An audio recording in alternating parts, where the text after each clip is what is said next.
It's the SDG Podcast. Before we get started, you can check us out on the web at solutiondesign.com/podcast or find us on all the social medias, LinkedIn, Twitter, Facebook, and Instagram at Solution Design Group. Welcome, podcasters. Let's go around the horn. Say hello and introduce yourselves. Hi, I'm please. Peter Lawrence. Hi, I'm Kate Williamson. Hello there. I'm Jeremy Melhorn. And I'm Kyle Bacher.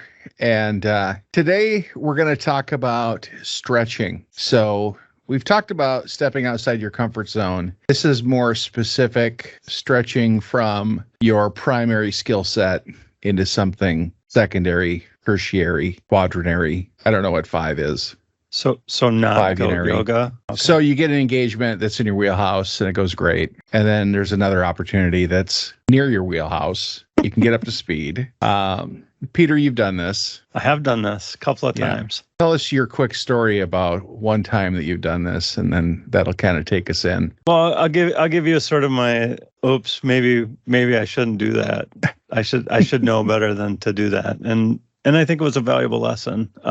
So I was brought onto a project, and it was a team of us, and I was going to team lead architect kind of person, right? And then it's like, oh, well, and we need you to be a scrum master also. Oh, and also we're not exactly doing, agile totally in this organization. So do all those things, get us up to speed. And I did not have the bandwidth to do all of those things. And I think everybody realized at some point that little too far stretched. And so I snapped back a little bit, dropped my Scrum amateur.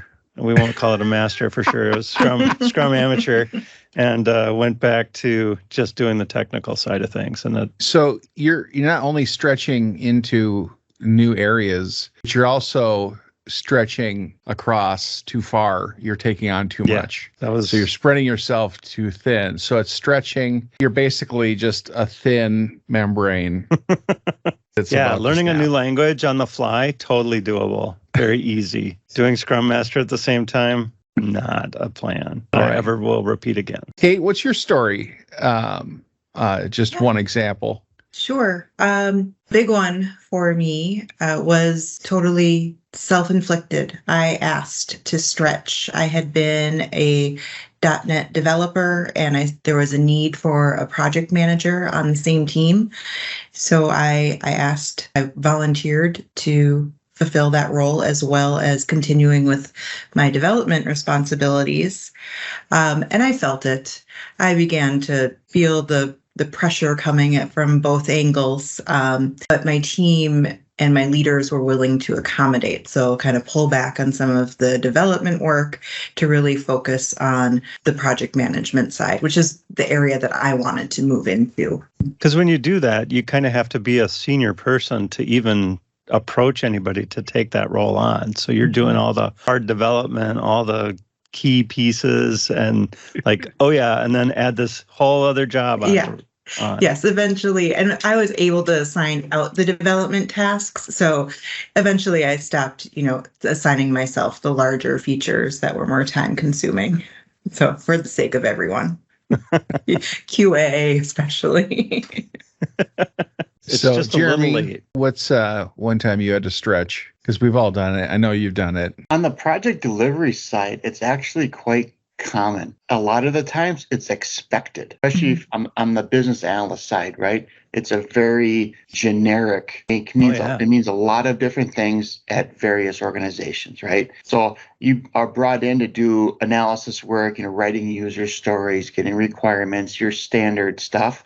But then they want to throw QA on top of that, or they want you to supplement Scrum Master because a lot of companies do not think Scrum Master is a full-time job. Let's say, it's just you're facilitating ceremonies. That's they're 15, 30-minute meetings, right? So I find it more common than rare in my world, where they want multiple roles, a similar bill rate, right? They don't need 3 people, where they want the one person to fit all the needs. That's a great point. Which I think is personally unfortunate. I mean, it's a lot of work, just like you said, Peter. It's they're different hats. It's different way of thinking in a lot of these roles. Yeah. Well, and it's a focus shift while you're doing that work. because you're jumping from one to the next. Exactly. We're taking off one hat, putting on another. Ran solo on most of my projects, and they varied in size. So the smaller ones, the stretching was easier and kind of expected. You're building one thing. Right.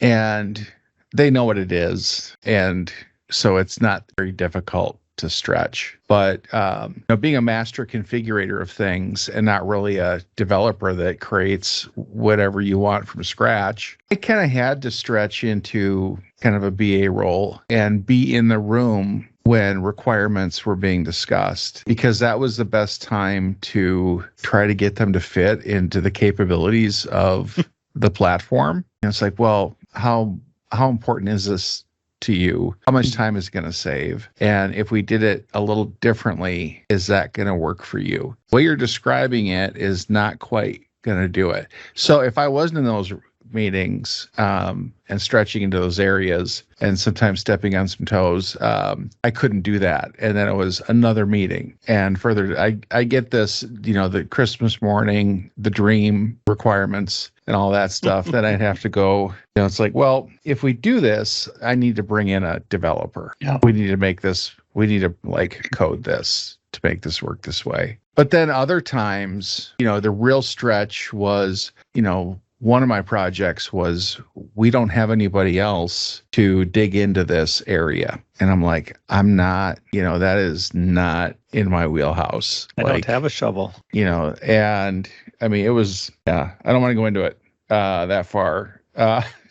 So Jeremy, your comment about BA also doing QA, and I was just thinking from a developer standpoint, that almost seems totally unfair, because not only are you writing the requirements for the task, but then testing that the task requirements that you wrote. Exactly. And so it's almost kind of like, yeah.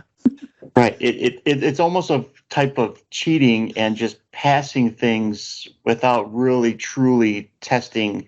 Is what the business partner asked for, is it really working in the way in which they intended? It's working in how we wrote what we want.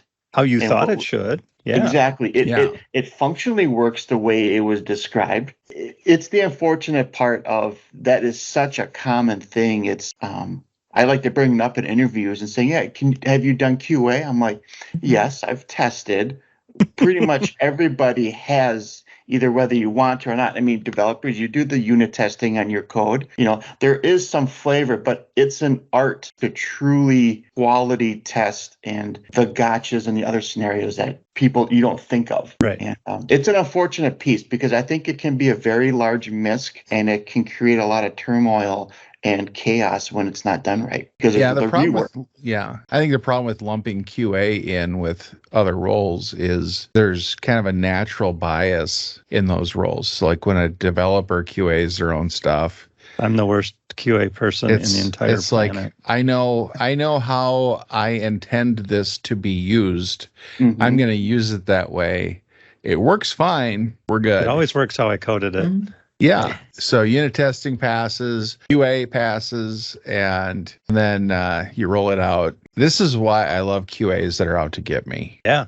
Like, we're out to destroy your work and do crazy things. I'm going to put a negative number in here that's 16 characters long. And, it's like, oh, you broke it. Okay. I didn't realize that you could do that.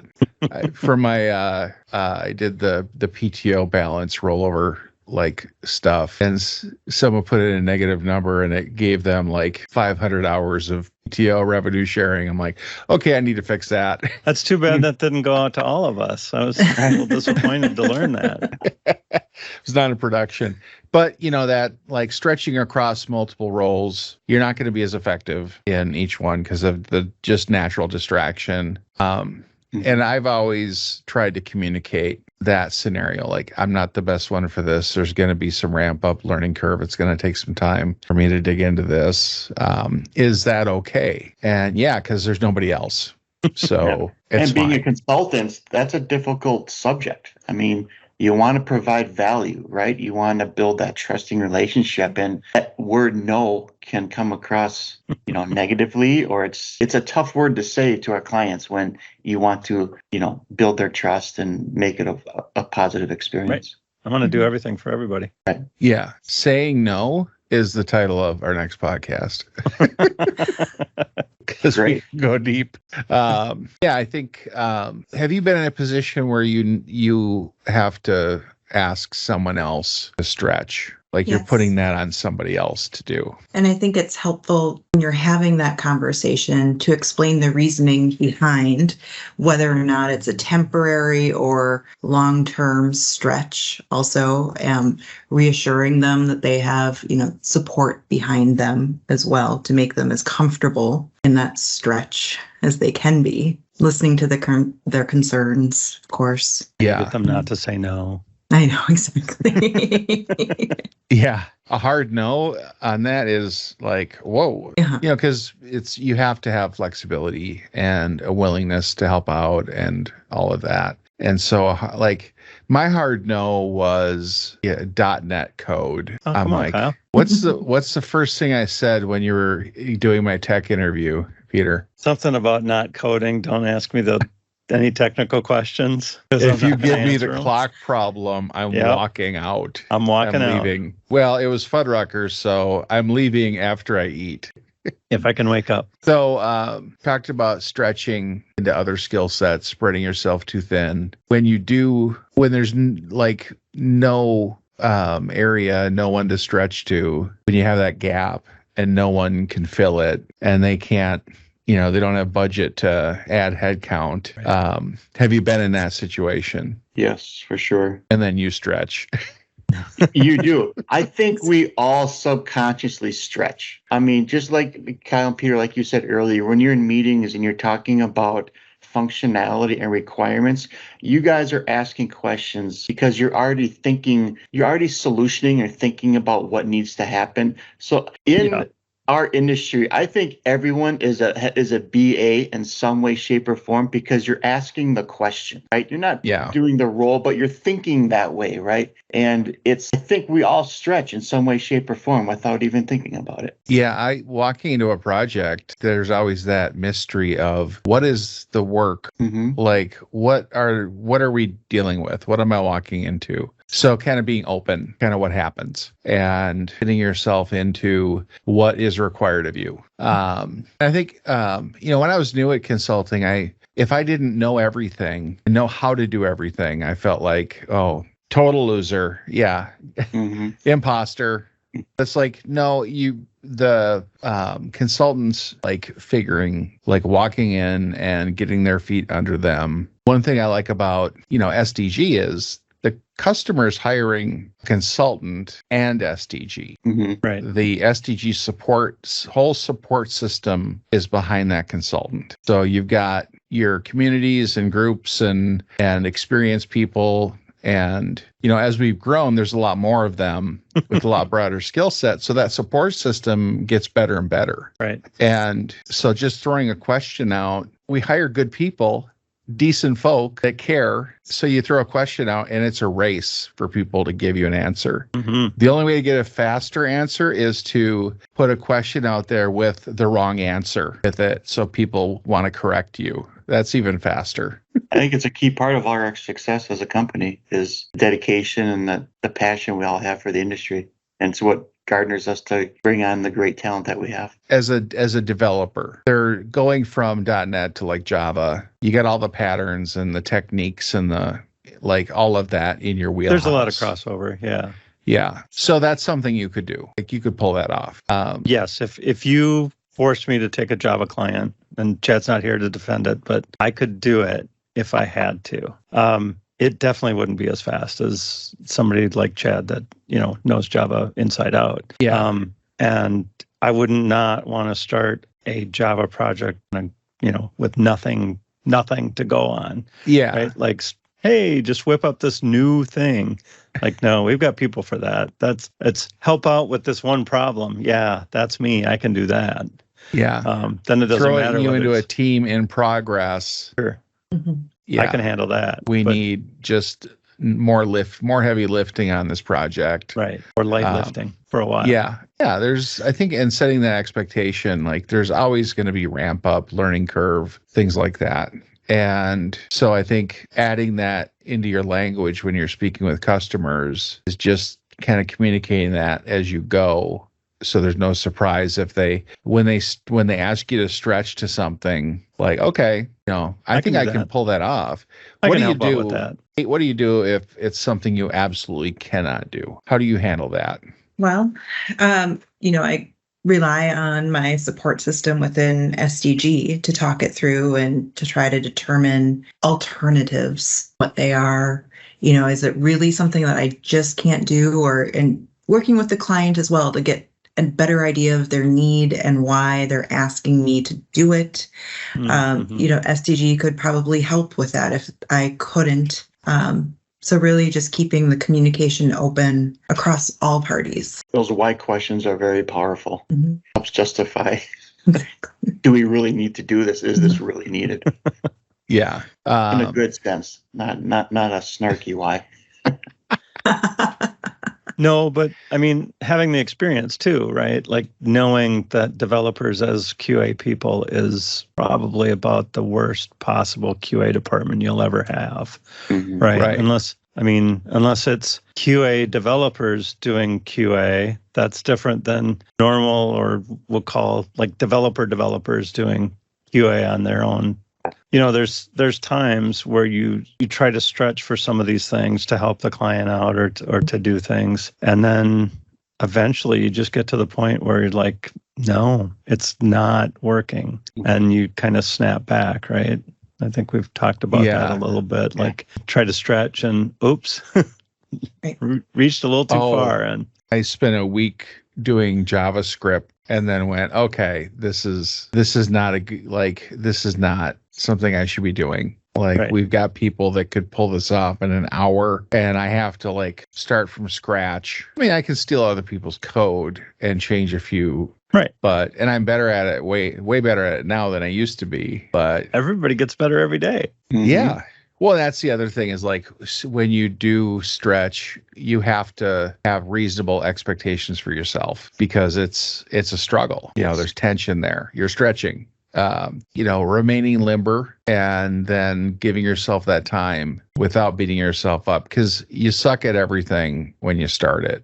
You're not good at anything when the first day or the first hour, you don't know anything or you got this big knowledge gap you're facing. Mm-hmm. And it's okay to spend time learning as to get to that level you need to be at. That's the other conversation you have to have, right? Is you have to talk to whoever's asking you to stretch. If Kate's asking me to stretch into a certain place, then we have that conversation. You said you'd talk about, being there to support me and help me out and things like that. Do you watch that person that you've asked to stretch and look for signs of snapping back? Yes, of course. And they usually become more and more apparent. You don't have to. But yes, checking in early and often, and just to tell them that you appreciate their stretching as well. That can, acknowledging it, that it's not ideal, can go a long way. Right. Helps out a lot. And just everybody being on the same page, right? Knowing that, all right, we've got 4 people on a team of 6. Here we go. Just builds those relationships and makes the team stronger. Mm-hmm. And it's the trust. It's in the willingness to know, hey, Peter, we're all here to help and willing to help. It's not a, no, that's not my job type of mentality. It's, we'll do what we can do. I would literally mop the floor. It was demanded of me. There's no task too small, too big or too small. But it's do you really want me to be doing tech support when should be doing building your intranet and that kind of stuff? Because, for me, a lot of times they had existing SharePoint going on and they've had it for a year. And then I go in and it's oh, wow, this guy knows, a lot. He's been doing this for a while. He's got some experience. And then you kind of become the help desk. You inadvertently stretch. yeah, I got this problem with SharePoint over here. Can you help me out? Yeah. It's a double-edged sword, right? When people know that you can stretch and have experience or some knowledge in these areas, you could easily be taken advantage of too. And those skills could be used and abused as well. There's another side of that coin. Yeah, and I think it's important to keep on going back to the customer or the client, whomever is asking you to stretch, and letting them know this isn't ideal. What would be great is to have someone really fulfill this role that's meant to do it, because other things are going to suffer. They're changing focus. So just kind of keeping that stream of communication open as well is necessary, or else that pattern will continue and continue and continue. Well, and Kate, you often come into different roles at different clients, right? So you've been a product owner or a project manager, project manager, product owner, project manager, scrum master. Mm-hmm. Yeah. So you know how to do all of those things, and they're not the same task, right? No, they're not. But being asked to do all three of those is like, okay, but I'm going to do 33% of all three of these, not. Yes. And I have a preference too. So, right. There's something that I like more within those. So I'll probably, just focus a bit more on that one thing that I like and not so much on the others. Still get it done, but. Sure. 50, 25, 25 exactly. Instead of 33, 33, 33. And it depends on what the team needs too. So, yeah. Well, that's true. Well, I think there's a component of like, what can you stretch into? Going from one giant platform to another, it's like, well, this is just another content management system. Right. This is just another this or that. Like, you should be able to go from SharePoint to Salesforce, piece of cake. Or LifeRay, which is got Java on the back end. Like, it's just another content management system. It's the exact same stuff, right? And I've got a head start on understanding, like categorizing and content types and all that kind of stuff. But everything works differently, and you got to work across this broad. It's like, okay, this is not my specialization. This is not the platform I know inside out. And this is a long learning curve because there's a lot to it. But are you going to just say flat out no? Because maybe you're only using a very tiny part of it for the project. So it's like, I'll take it on and then figure out as quickly as I can and try to fail fast, like giving up too soon. It's like, okay, I don't want to go another 2 weeks on this thing when I know it's just not happening for me. But then you bring in somebody else to help out, right? Or snap back, right? You're like, okay, I tried to stretch and it's not me. Well, and that's as you get stuck, it's like you're just handling things one obstacle at a time. So like with, Kate, you're talking about wearing all these hats and doing all this stuff and asking people to stretch, and, it's that monitoring that progress and, encouraging the person stretching to like raise the flag and say, oh, I need help on this. As early as possible. And that's tough because that can get into the pride area. Well, and as consultants, we try to do everything right. So, and we try to learn on the way. And like sometimes, like you said, Kyle, you'll spend a week doing JavaScript that you maybe shouldn't have spent that week on. That's a challenge, especially in the consulting field, right? Because you're supposed to be billing productive hours, not just hours, right? You're not being paid to read the newspaper or whatever kids these days read. Maybe Instagram. It's not Facebook. Instacart. Oh, no, that's shopping. Yeah, crazy kids these days. But so you're trying to do your best, and you've told everybody you've done all the communication, and so everybody understands. But there's still some of that desire on the client side to get the thing that they want out of that task name, and you're doing it. What's a role that people assume that you're stretching from one role to another? What are some roles that people assume you can just stretch into? It's like, well, no, actually, That's a very different thing. Like development to QA is not a good path. But it's often looked as, well, you know how to develop and you know how to use the software that you're developing, so you ought to be able to test it, right? And yes, that makes sense. I also know how to use the software the right way, and I know how to not make mistakes when I'm entering data and doing bad things like that. So I don't do it. I try to, guess some negative numbers or something like that. But even so, it's not the same. It's not even close to the same. No, like for me, it's in the SharePoint world. It used to be like going into development. Right. Like you can do farm level solutions in .NET because you can do all the front end stuff. You're the SharePoint guy, and I like seeing that on requirements for a role. You have to know all this stuff. Mm-hmm. Everybody they were going to bring in to do anything in SharePoint needed to have 12 years of .NET experience. It's like, well, there won't be any .NET on this. Or I'm not going to like stretch into that because that's not, my wheelhouse. My brain doesn't work that way. And we don't want this project to take 2 years while Kyle goes off and learns .NET and then comes back. I think I could learn it. I think I'm capable of learning it. But so as a consultant, always have the projects that are in your wheelhouse you love coming through the pipeline. There's always that conundrum of the pipeline of availability and the pipeline of projects and fitting the two in.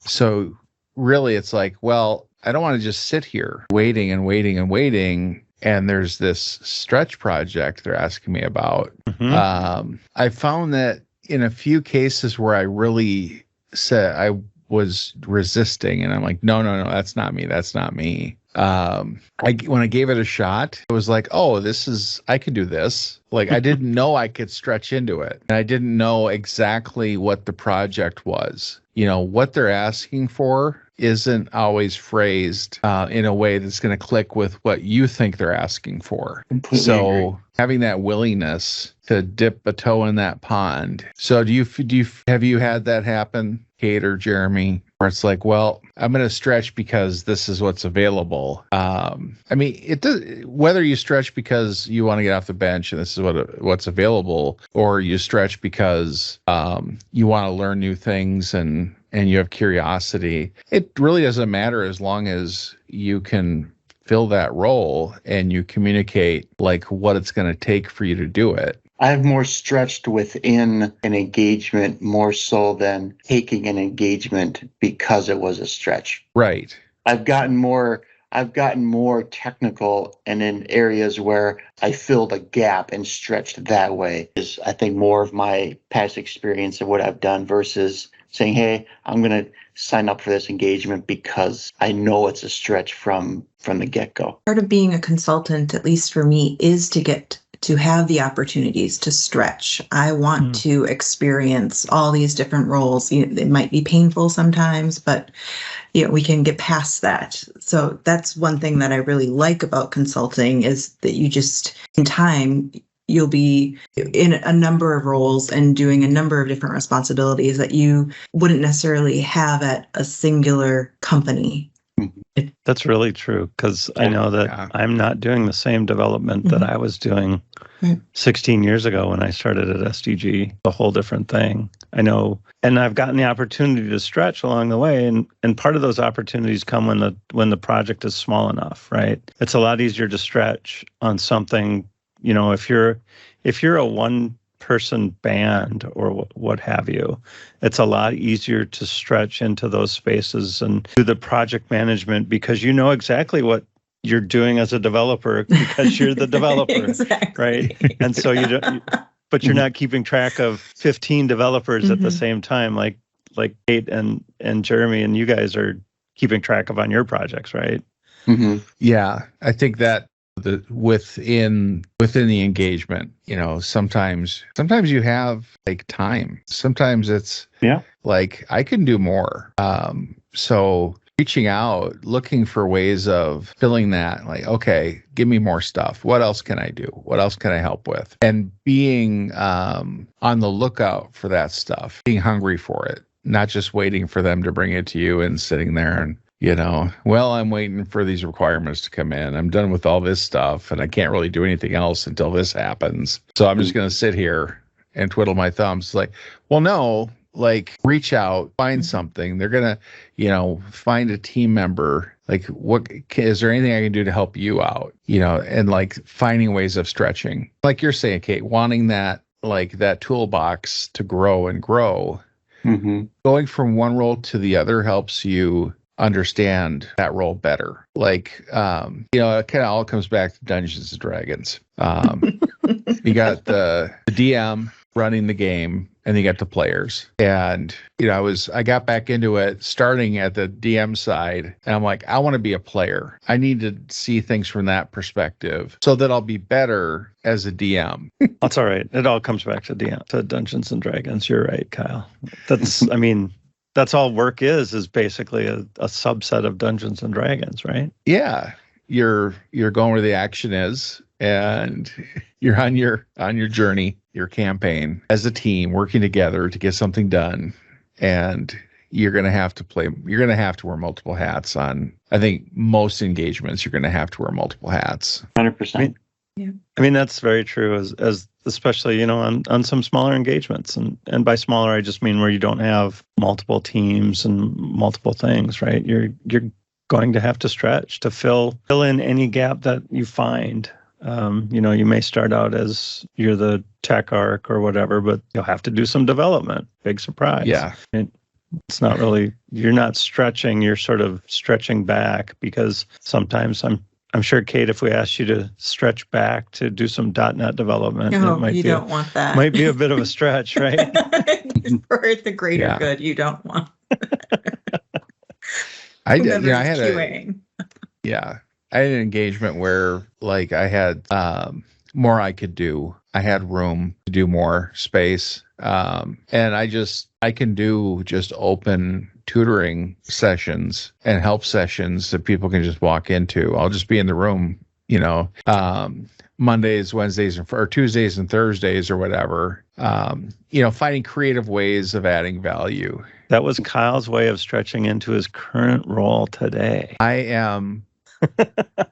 It's a taffy pull. My current gig, being a full-time consultant for SDG. Mm-hmm.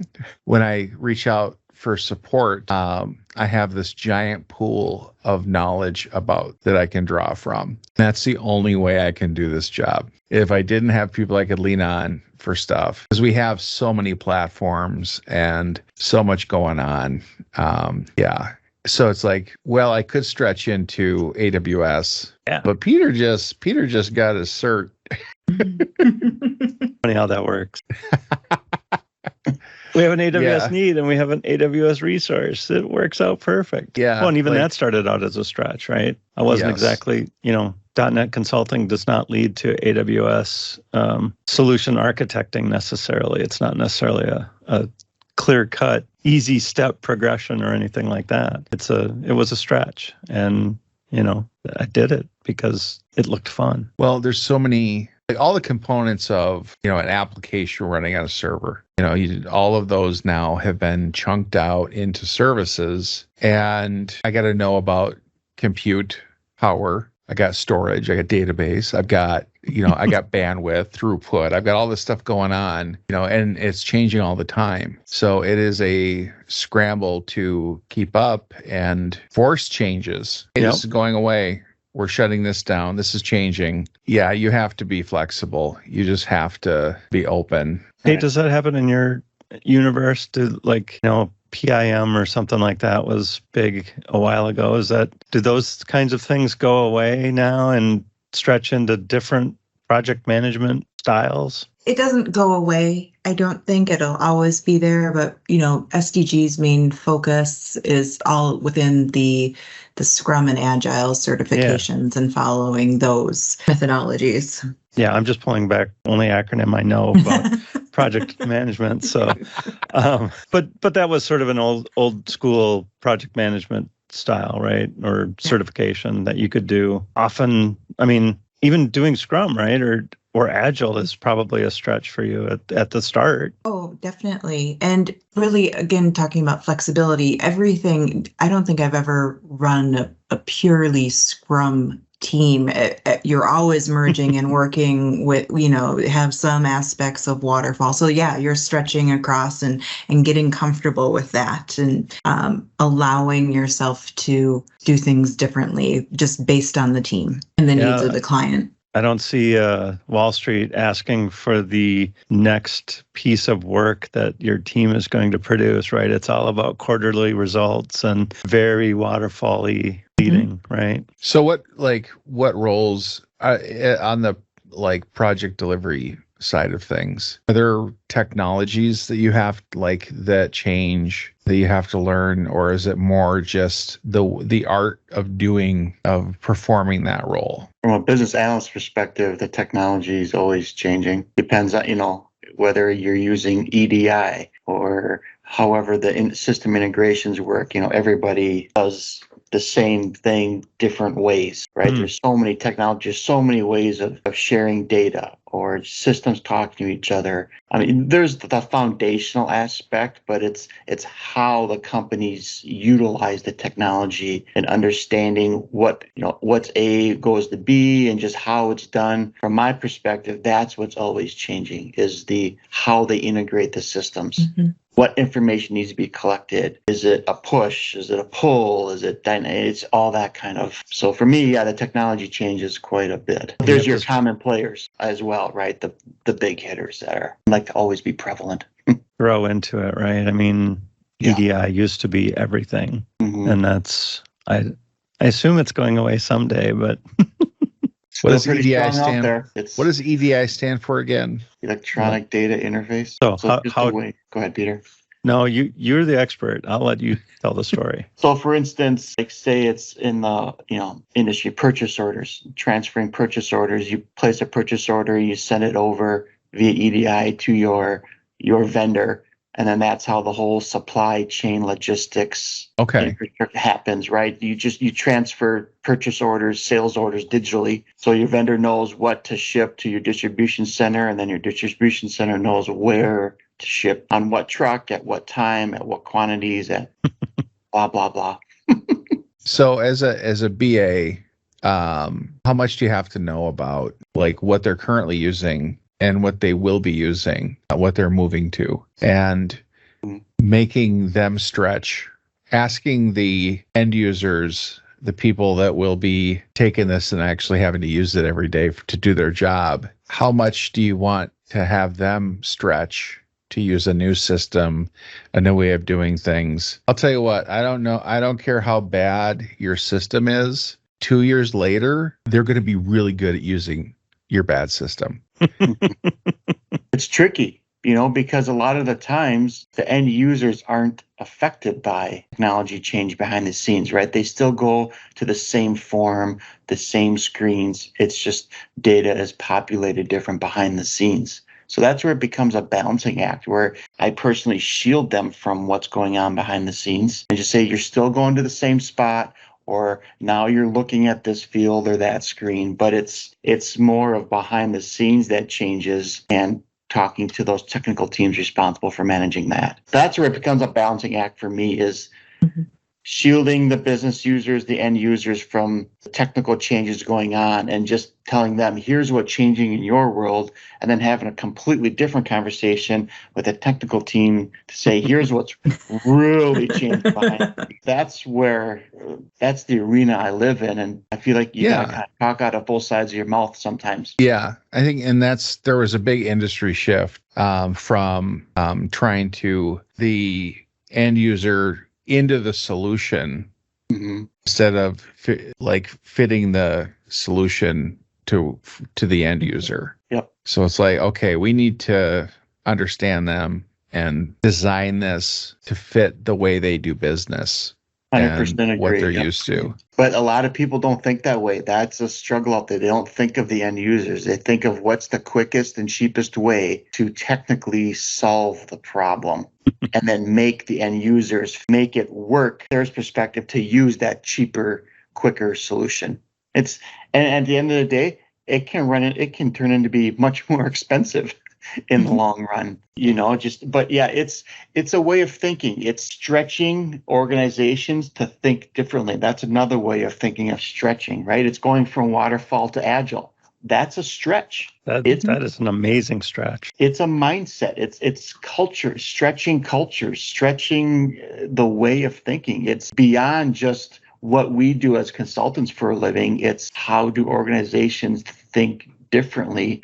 Because like you said, Kyle, it's, mindsets are shifting on how you think and how you get projects done. It's a very broad topic that can hit multiple industries, multiple roles, and different ways of thinking. It's beyond just what can you do, what do you have experience in, kind of my thought behind it. It's interesting to see the thinking. I've never thought about waterfall to agile as being some sort of stretch, but rather than they should just do that because that's how that.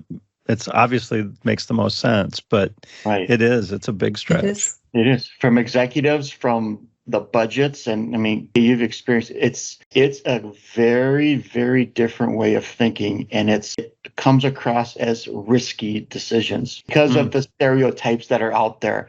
Agile's less documentation, or you just go and get things done. But that's not necessarily the case. There's still thought behind it. It's not just, rash decisions being made.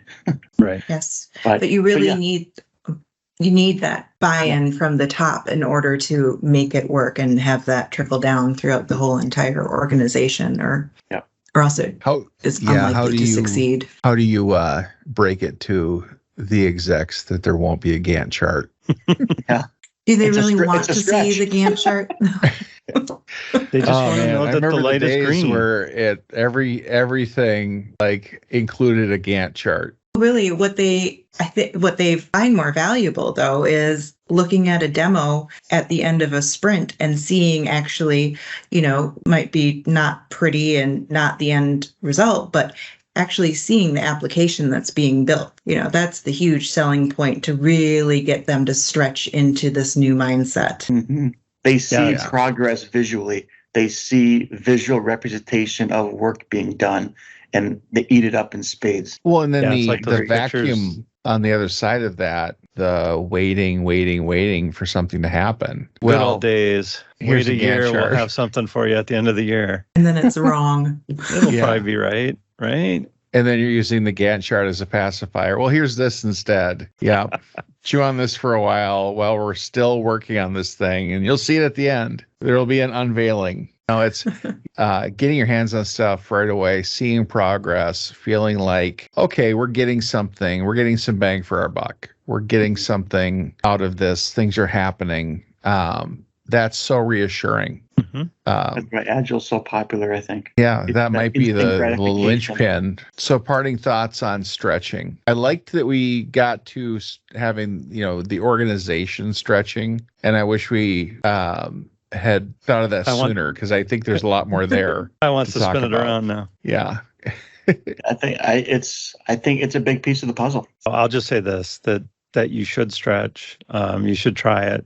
You should have good communication when you're doing it, and be okay with snapping back if you need to, but also recognize that some things are going to take a little longer, and that's okay. Plus one to that. That's me too. 100%. Name of the game there. Yep. You can't beat yourself up. You're not going to know everything. You're not expected to know everything, but you try, right? Right. Yeah. And I would say, check yourself. Are you rigid? Are you inflexible in some areas? Mm-hmm. Pride and ego happen. We've all got egos. We've all got pride, and you want to take on something that you can knock out of the park. Like you want to be a big deal, do a big thing.